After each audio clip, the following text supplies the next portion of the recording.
Assalamualaikum warahmatullahi wabarakatuh. Perkenalkan, nama saya Dinda Syah Kirani Harahap dari kelas 11 MIPA 7 nomor absen kelima. Di sini saya akan mempresentasikan mengenai materi ekonomi pendapatan nasional. Apa itu pendapatan nasional? Masyarakat sebagai pelaku kegiatan ekonomi akan terus berusaha untuk memperoleh pendapatan. Untuk apa memperoleh pendapatan? Tentu saja untuk memenuhi semua kebutuhan hidup mereka. Begitupun kegiatan perekonomian suatu negara dalam menghasilkan barang dan jasa yang dibutuhkan masyarakatnya. Itu adalah salah satu upaya pemerintah untuk meningkatkan kesejahteraan dan kemakmuran rakyat negara tersebut.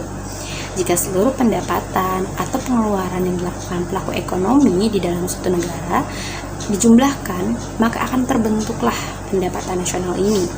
Besarnya pendapatan nasional ditentukan oleh jumlah yang dihasilkan oleh para pelaku ekonominya. Jadi dapat disimpulkan bahwa pendapatan nasional merupakan jumlah pendapatan yang diterima seluruh pelaku ekonomi dalam suatu negara selama 1 tahun. Pendapatan nasional dapat diartikan dari 3 pendekatan, yaitu yang pertama pendekatan produksi, yang kedua pendekatan pendapatan, dan yang ketiga pendekatan pengeluaran.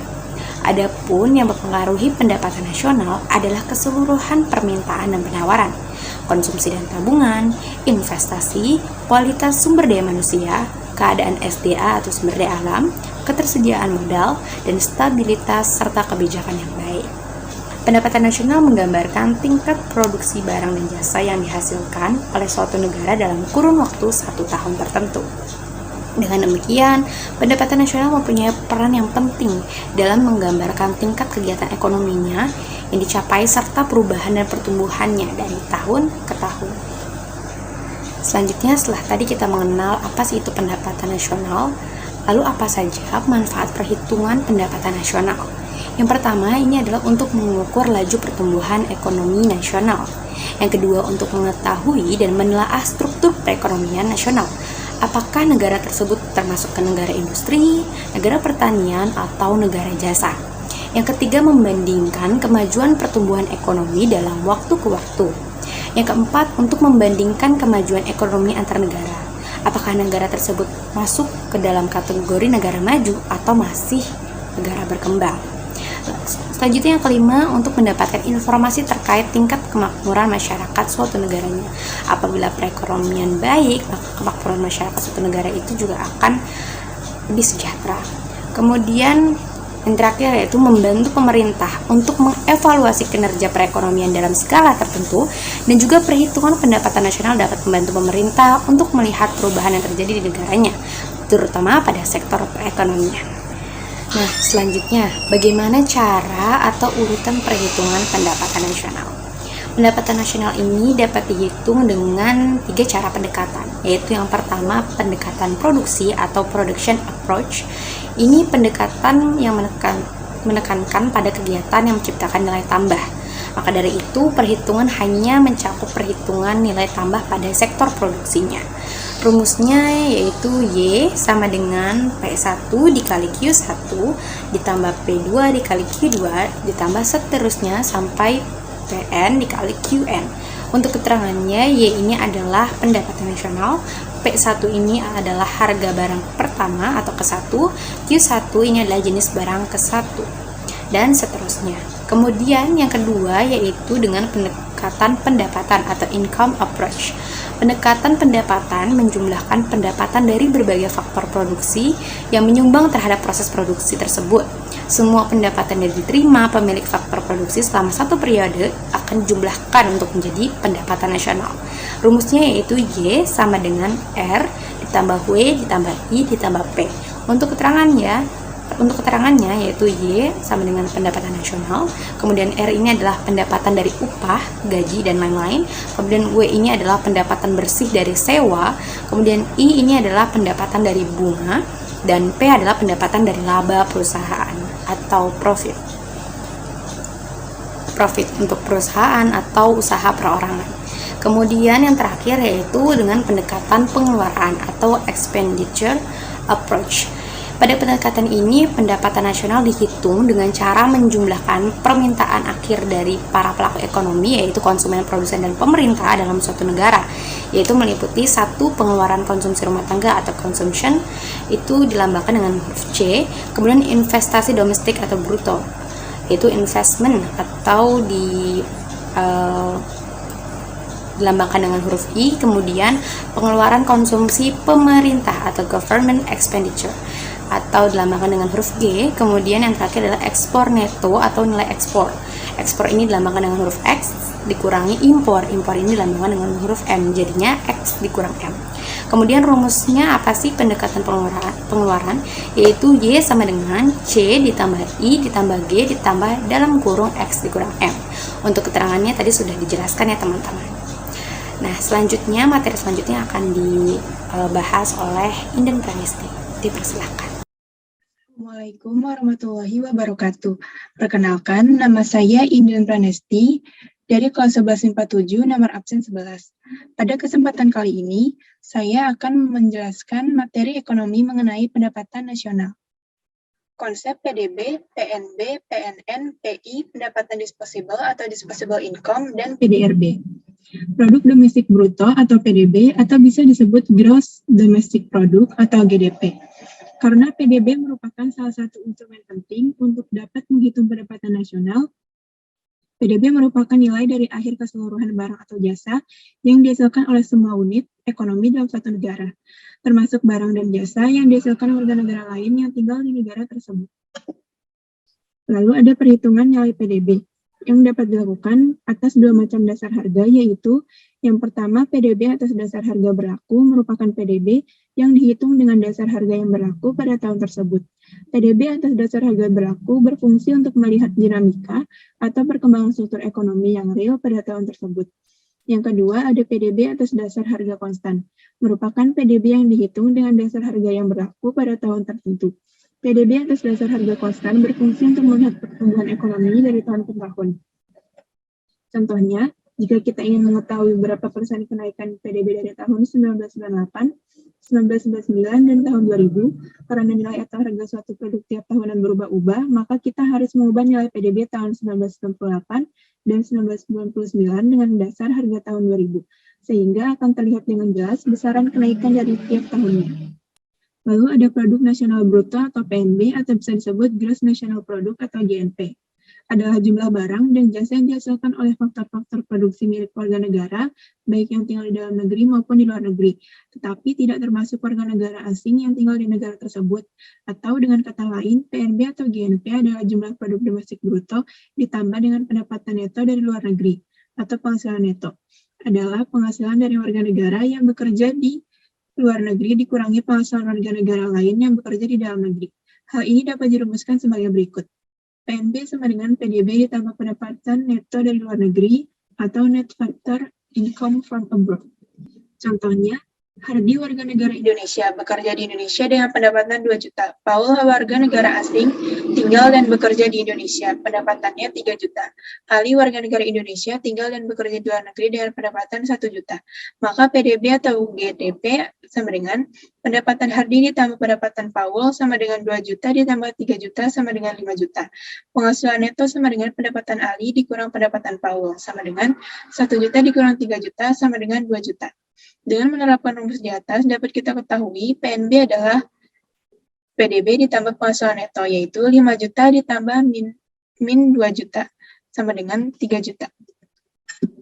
Lalu, ada produk nasional neto atau PNN, atau Net National Product, atau NNP. Sering disebut pula Net National Product atas dasar harga pasar, yaitu GNP dikurangi depresiasi atau penyusutan atas barang modal dalam proses produksi selama 1 tahun. Persamaan matematiknya, NNP sama dengan GNP dikurang depresiasi. Contohnya, pada tahun 2003, GNP Indonesia atas dasar harga berlaku 2.007.191,1 miliar rupiah, dan depresiasi atau penyusutan sebesar 104.337,9 miliar. Maka, NNP sama dengan 2.007.191,1 dikurang 104.337,9 sama dengan 1.902.853,2 miliar. Lalu ada pendapatan nasional neto atau PNN atau Net National Income atau NNI. Juga sering disebut Net National Product atau NNP atas dasar biaya faktor produksi atau pendapatan nasional neto atau Net National Income atau NNI adalah NNP dikurangi pajak tidak langsung yang dipungut pemerintah, atau jika kita menghitung dari GNP dapat kita rumuskan NNI sama dengan GNP dikurang depresiasi dikurang pajak tidak langsung. Contohnya, pada tahun 2003, GNP Indonesia atas dasar harga berlaku Rp2.007.191,1 miliar. Sedangkan depresiasi atau penyusutan sebesar 337,9 miliar dan pajak tidak langsung dikurangi subsidi sebesar 85.272,2 miliar. Maka NNI sama dengan 2007.191,1 dikurang 104, 337,9 dikurang 85, 272,2 sama dengan 1.817.519 miliar. Lalu ada pendapatan perseorangan atau personal income atau bisa disebut PI. Personal income adalah pendapatan yang diterima oleh setiap lapisan masyarakat dalam 1 tahun. Pendapatan nasional tidak semuanya diterima oleh pemilik faktor produksi karena ada sebagian pendapatan yang tidak dibagikan. Antara lain, laba yang ditahan, pajak perseorangan, iuran jaminan sosial dan transfer payment atau bantuan sosial. Misalnya, untuk masyarakat miskin, penyandang cacat, veteran, dan lain-lain. Rumusan untuk menghitung PI adalah PI sama dengan NNI dikurang laba ditahan ditambah pajak perseorangan ditambah iuran jaminan sosial ditambah transfer payment. Lalu ada pendapatan disposable atau disposable income atau bisa disebut DI. Disposable income adalah personal income setelah dikurangi pajak langsung. Misalnya pajak bumi dan bangunan, pajak kendaraan bermotor, dan sebagainya. Disposable income merupakan pendapatan yang siap digunakan, baik untuk keperluan konsumsi maupun ditabung. Rumusan untuk menghitung DI adalah DI sama dengan PI dikurang pajak langsung. Tabungan atau saving yang disimpan di lembaga keuangan resmi atau bank akan dapat menambah pendapatan nasional, karena saving ini akan dimanfaatkan untuk investasi. Lewat investasi, inilah pendapatan nasional dapat meningkat. Lalu ada produk domestik regional bruto atau PDRB.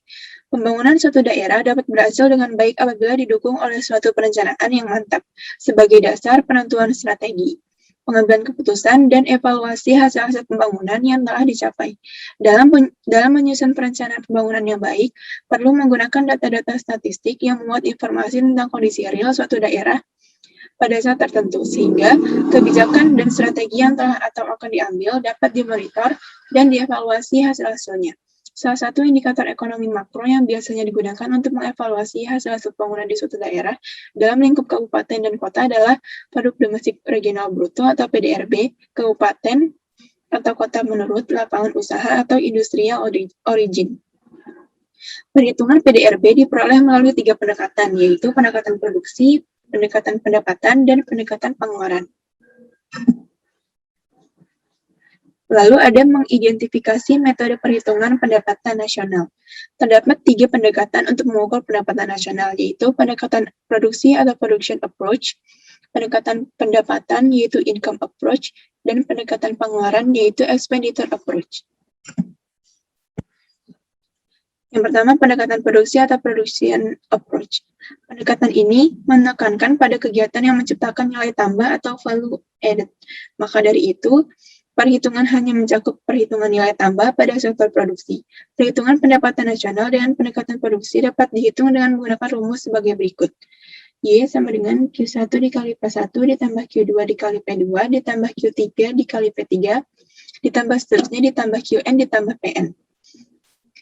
Keterangan Y sama dengan pendapatan nasional, P1 sama dengan harga barang ke 1, Pn sama dengan harga barang ke N, Q1 sama dengan jenis barang ke 1, dan Qn sama dengan jenis barang ke N.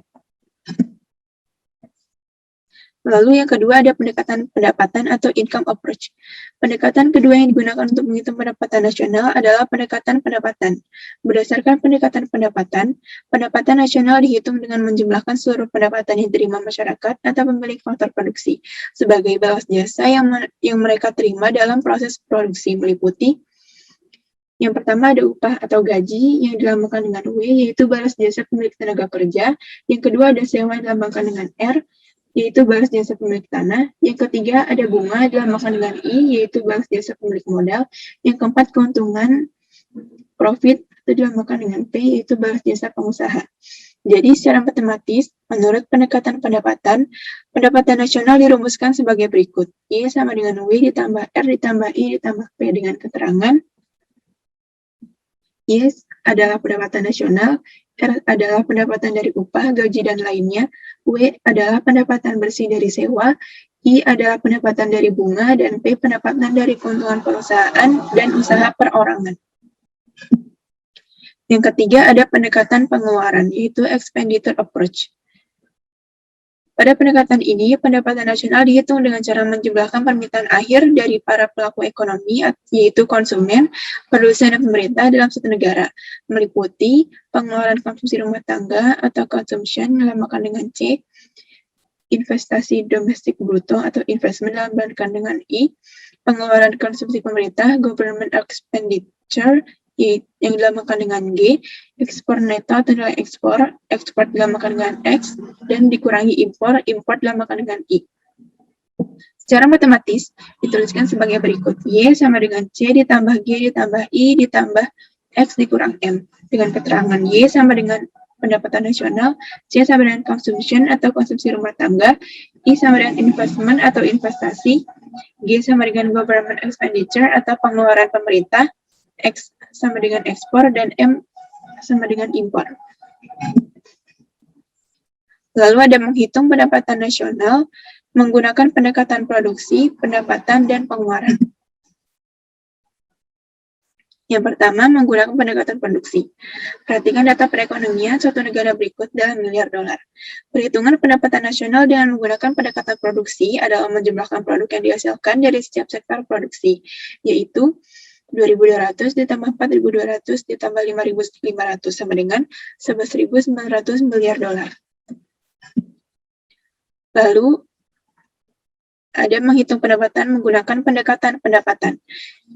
Contohnya, jika sebuah unit usaha atau produksi membutuhkan lokasi untuk kantor baru, kemudian mereka menyewa tanah dengan harga 70 juta, lalu dalam sebulan pendapatan upah para pekerja sebesar 400 juta. Perusahaan juga memiliki bunga usaha 50 juta, sedangkan labanya sejumlah 35 juta. Maka, untuk menemukan pendapatannya dapat dihitung dengan cara berikut. Y sama dengan R ditambah W ditambah I ditambah P. Pendapatan sama dengan 70 juta ditambah 400 juta ditambah 50 juta ditambah 35 juta, sama dengan 555 juta rupiah. Lalu ada menghitung pendapatan nasional menggunakan pendekatan pengeluaran. Negara memiliki data pendapatan nasional sebagai berikut dalam jutaan. Rumus pendekatan pengeluaran adalah Y sama dengan C ditambah I ditambah G ditambah X dikurang M. Y sama dengan 215.000 ditambah 97.600 ditambah 27.500 dikurang 33.700. Y sama dengan 312.000 dikurang 6.200. Y sama dengan 306.400. Sekian yang dapat saya sampaikan. Selanjutnya akan dijelaskan oleh Lidiani Hanifah. Assalamualaikum warahmatullahi wabarakatuh. Nama saya Lidiani Hanifah, absen 16, kelas 11 MIPA 7. Di sini saya akan menjelaskan tentang pendapatan per kapita dan distribusi pendapatan nasional. Pada kali ini, saya akan membahas tentang pengertian pendapatan per kapita, fungsi pendapatan per kapita, mengapa pendapatan per kapita itu perlu dihitung, bagaimana cara menghitung pendapatan per kapita di Indonesia, dan yang terakhir distribusi pendapatan nasional. Dilansir dari Kamus Besar Bahasa Indonesia, pendapatan per kapita adalah suatu pendapatan nasional yang dibagi dengan jumlah penduduk. Sedangkan pengertian pendapatan per kapita secara umum adalah suatu parameter terkait tingkat kesejahteraan dan kemakmuran pada suatu negara karena nilai diperoleh dari pendapatan rata-rata masyarakat yang berada pada negara tersebut.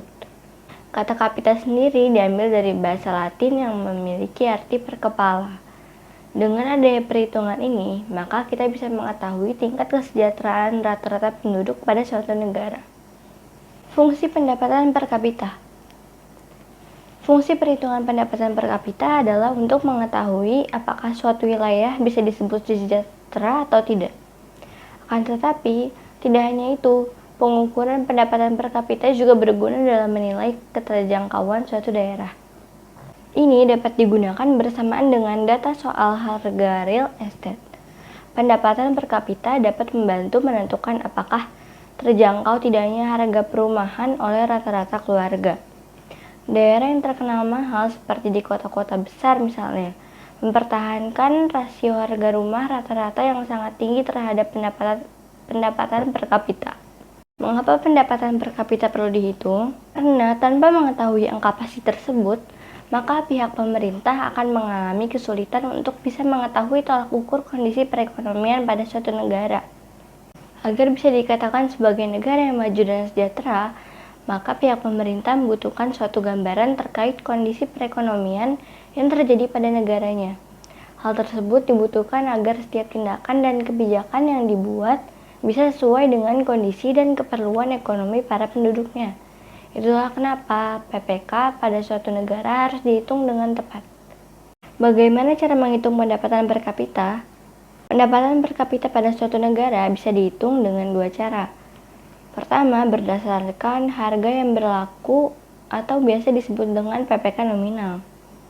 Kedua, dihitung berdasarkan harga konstan atau harga tetap yang diambil sebagai tahun acuan atau disebut sebagai GDP real. Itu artinya pendapatan per kapita bisa diperoleh dengan cara membagi pendapatan nasional dengan jumlah pendapatan yang berada pada suatu negara. Pendapatan nasional tersebut adalah Produk Nasional Bruto atau PNB.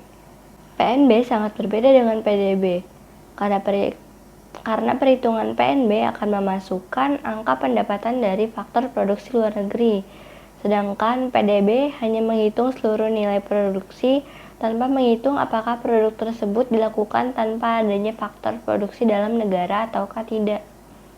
Jadi, PNB adalah nilai produk barang atau jasa yang dihasilkan oleh masyarakat dalam periode 1 tahun terakhir.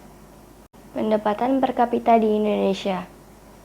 Jika dibandingkan dengan berbagai negara besar lain di seluruh dunia, maka PPK negara kita masih tergolong rendah.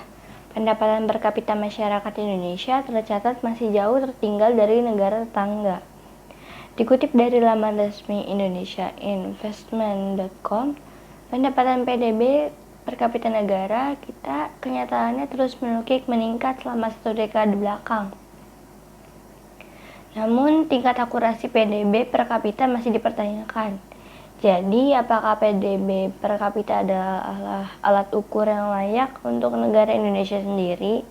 Karena pada dasarnya masyarakat Indonesia mempunyai karakteristik yang tinggi dalam distribusi pendapatan.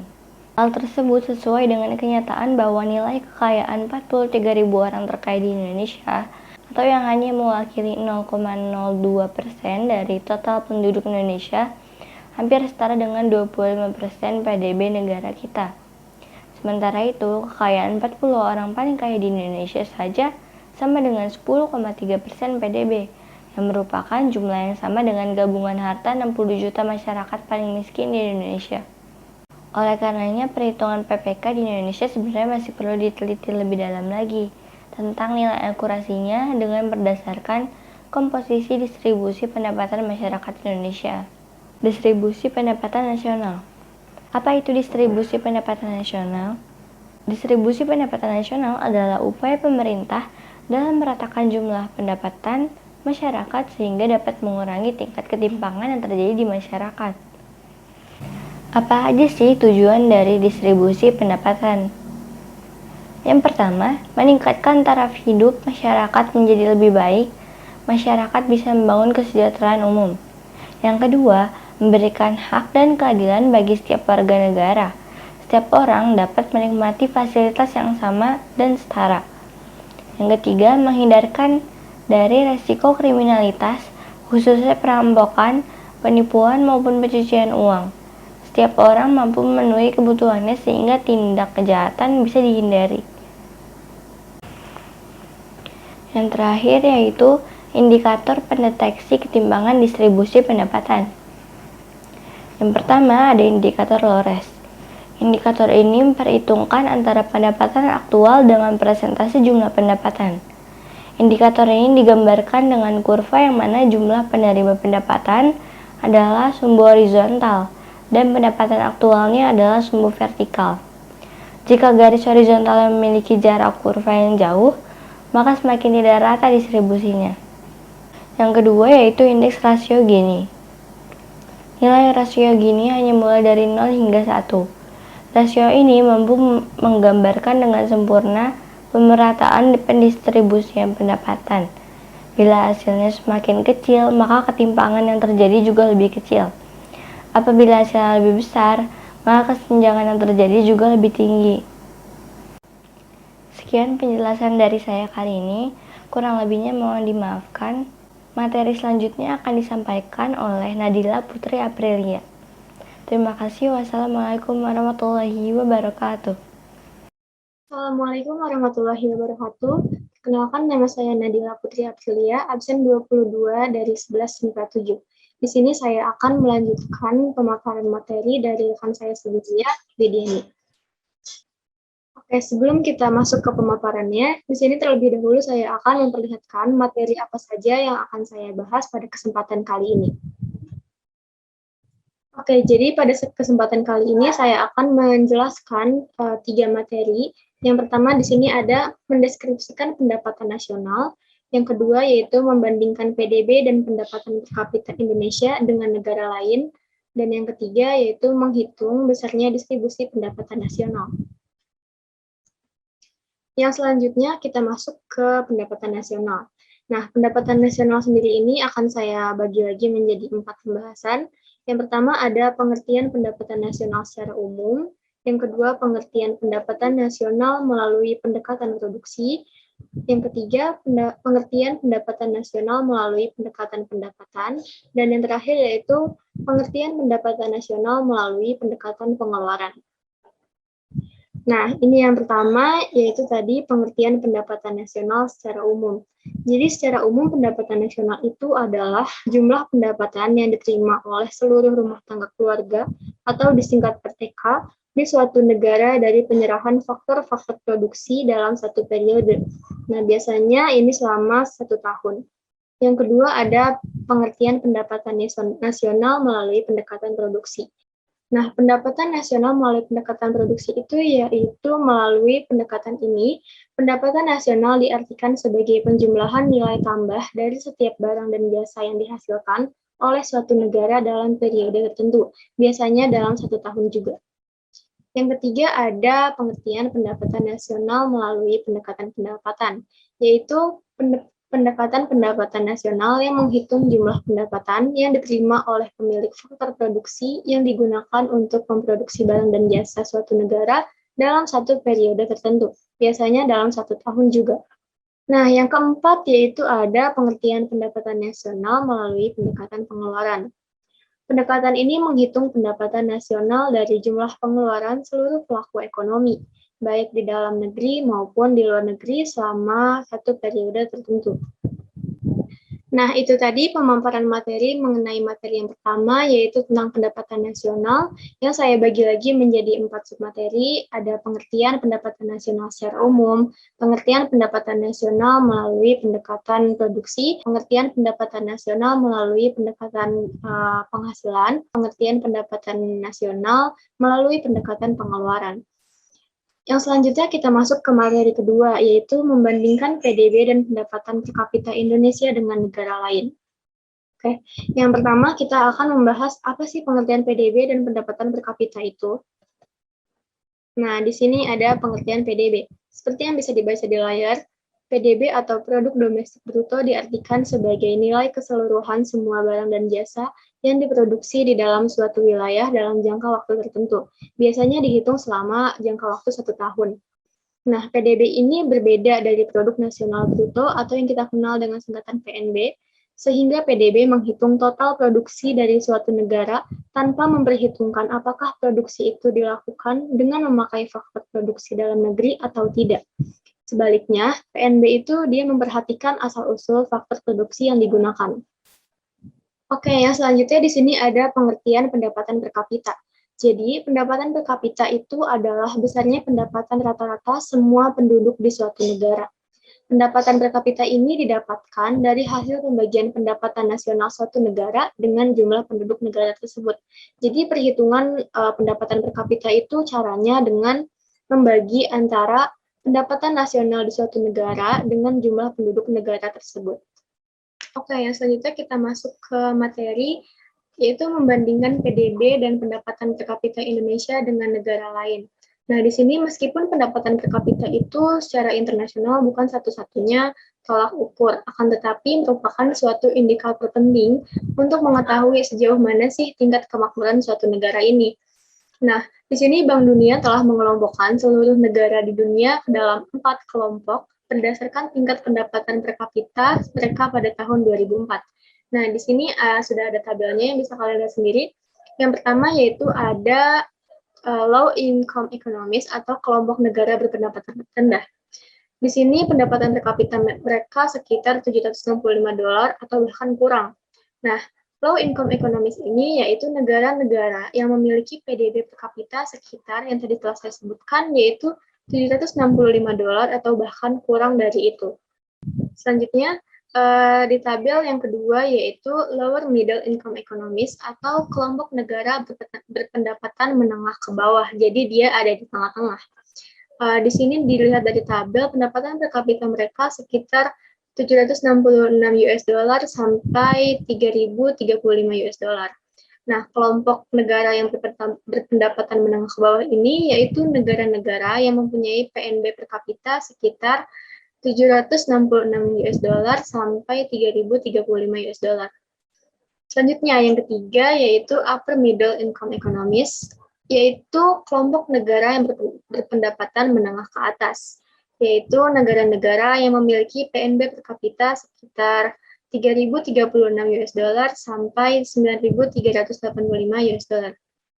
Yang terakhir nih, yaitu high income economies atau kelompok negara yang berpendapatan tinggi, yaitu negara-negara yang mempunyai PNB per kapita sekitar $9.386 ke atas. Tinggi banget ya.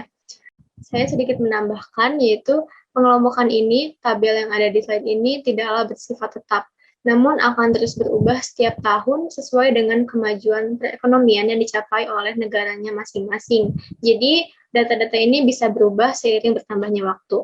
Di sini saya sedikit menambahkan, yaitu jika kita terus giat membangun, tidak mustahil bahwa negara kita suatu saat bisa beralih ke kelompok negara berpendapatan menengah atas atau bahkan ke kelompok negara berpendapatan tinggi.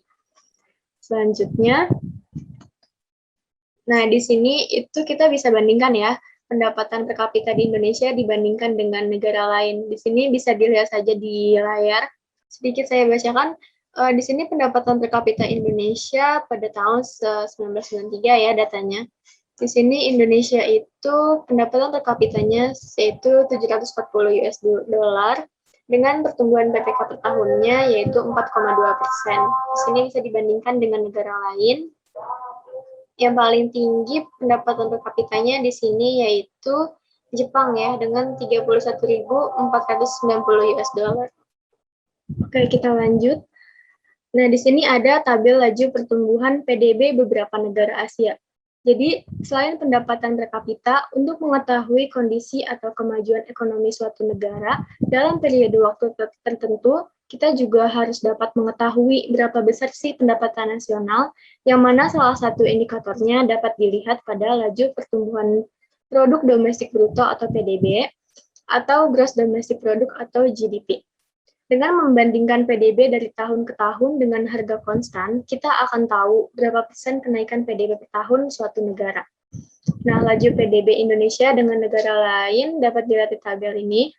Berdasarkan tabel di sini, pada tahun 1997, laju pertumbuhan PDB Indonesia meskipun tidak terlalu tinggi menunjukkan pertumbuhan yang positif sebesar 4,7% ya di sini. Angka tersebut jika kita lihat lebih tinggi dibandingkan dengan angka pertumbuhan Pakistan, Thailand, dan Jepang. Akan tetapi, coba kita lihat pada tahun 1998, laju pertumbuhan PDB di Indonesia turun drastis mencapai minus 13,1%. Sebenarnya tidak hanya Indonesia yang mengalami pertumbuhan tersebut ya jika dilihat dari tabelnya, tetapi secara umum semua negara mengalami penurunan, hanya presentasinya kecil, tidak sedrastis Indonesia. Nah, melihat dan kemudian membandingkan tingkat pendapatan nasional maupun pendapatan per kapita dalam angka-angka bukan merupakan gambaran nyata dari kesejahteraan masyarakat di suatu negara. Karena masih ada hal-hal lain nih, atau tolak ukur lain yang harus diperhatikan, misalnya angka harapan hidup, rasio jumlah dokter dengan jumlah penduduk, indeks mutu kehidupan secara fisik, dan tolak ukur sosial yang lainnya. Oke, di sini ada istilah-istilah dalam menganalisa kenaikan PDB nih. Jadi dalam kenaikan PDB itu ada beberapa istilah yang sering muncul. Yang pertama ada pertumbuhan nyata. Di sini pengertiannya yaitu keadaan di mana pertumbuhan ekonomi ini menyebabkan kenaikan PDB. Yang kedua ada stagnasi, yaitu keadaan di mana pertumbuhan PDB tidak mengalami kenaikan sama sekali. Yang ketiga ada resesi, yaitu keadaan di mana pertumbuhan PDB mengalami penurunan yang tidak terlalu besar. Yang terakhir ada depresi, yaitu keadaan di mana pertumbuhan PDB mengalami penurunan yang sangat signifikan. Oke, materi kedua tadi sudah selesai. Selanjutnya kita masuk ke materi yang terakhir, yaitu menghitung besarnya distribusi pendapatan nasional. Nah, di sini yang pertama kita bahas dulu nih pengertian distribusi pendapatan nasional itu apa sih? Nah, di sini distribusi pendapatan nasional sendiri adalah upaya pemerintah dalam meratakan jumlah pendapatan masyarakat sehingga dapat mengurangi tingkat ketimpangan yang terjadi di masyarakat. Nah, ternyata selain dengan melihat pendapatan nasional, tingkat kesejahteraan suatu negara juga dapat dilihat melalui pendapatan per kapitanya juga loh. Pendapatan per kapita ini juga sering digunakan untuk membedakan tingkat kemajuan ekonomi antar negara. Semakin tinggi angka pendapatan per kapitanya, maka kemakmuran rakyatnya juga dianggap semakin tinggi. Sebaliknya, jika angka pendapatan per kapitanya rendah, maka tingkat kemakmuran suatu negara itu juga dianggap rendah. Nah, untuk tahu hal tersebut, terdapat beberapa indikator nih yang dapat digunakan untuk mengukur tingkat ketimpangan distribusi pendapatan, yaitu dengan koefisien Gini. Oke, kita masuk ke inti materinya. Nah, apa sih koefisien Gini itu? Seperti yang dapat dilihat di layar, koefisien Gini ini biasanya diperlihatkan oleh kurva, yang kurvanya ini disebut dengan kurva Lorenz.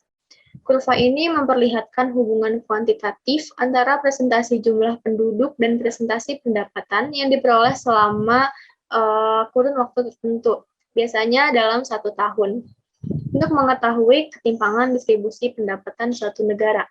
Nah, di sini dapat dilihat di layar, koefisien Gini itu dia jika semakin jauh jarak garis kurva Lorenz dari garis diagonalnya, maka semakin tinggi tingkat ketidakmerataannya. Sebaliknya, semakin dekat jarak kurva Lorenz dari garis diagonal, maka semakin tinggi tingkat pemerataan distribusi pendapatannya. Jadi bagus ya. Nah, bisa dilihat di sini, koefisien Gini itu bentuknya seperti ini.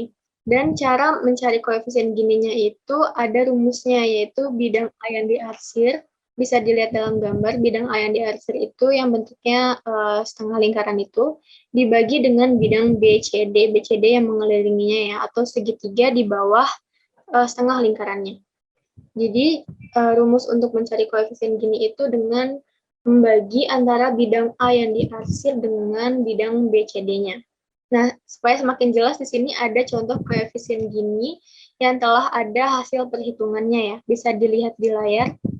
Nah, ini dia ada kesimpulan dari si koefisien Gini tadi. Dari uraian tersebut dapat disimpulkan bahwa distribusi pendapatan semakin merata jika nilai koefisien Gini semakin mendekati angka 0. Sebaliknya, suatu distribusi pendapatan dikatakan semakin tidak merata jika nilai koefisien Gininya makin mendekati 1. Nah, langkah selanjutnya setelah koefisien ini ditemukan, kita dapat menggolongkan dia termasuk ke ketimpangan pendistribusian pendapatan mana dengan tabel yang ini. Nah, jadi penggolongan ketimpangan pendistribusian pendapatan ini telah dikelompokkan menjadi 5 kelompok. Nah, di sini dilihat dari tabel, yang pertama ada X sama dengan 0. Nah, seperti yang telah dikatakan sebelumnya tadi, bahwa jika koefisien Gininya semakin mendekati angka 0, maka bisa dikatakan dia pendistribusian pendapatannya merata ya.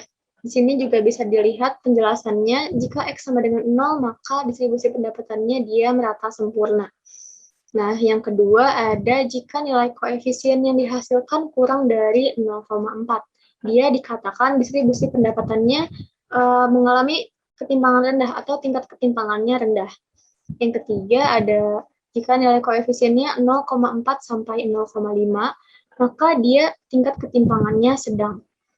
Yang keempat ada jika nilai koefisiennya lebih dari 0,5, maka dia tingkat ketimpangannya tinggi nih. Nah, yang terakhir, X sama dengan 1. Seperti yang telah disebutkan sebelumnya juga, jika si koefisien Gininya semakin mendekati 1, maka dia pendistribusian pendapatannya semakin tidak merata gitu ya. Di sini bisa dilihat juga distribusi pendapatan jika nilai koefisien X sama dengan 1, yaitu tidak merata sempurna, atau dia itu cenderung dikuasai oleh satu pihak tertentu.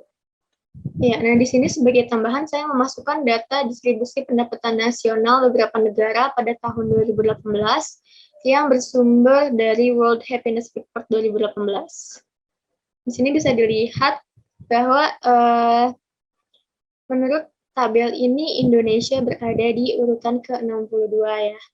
Oke, lanjut. Oh, ternyata materi yang saya bahas kali ini sudah habis. Sekian pemaparan dari saya. Jika ada yang kurang atau ada kesalahan kata ataupun teks dalam video, saya mohon maaf yang sebesar-besarnya. Semoga apa yang saya sampaikan dapat bermanfaat bagi teman-teman semua.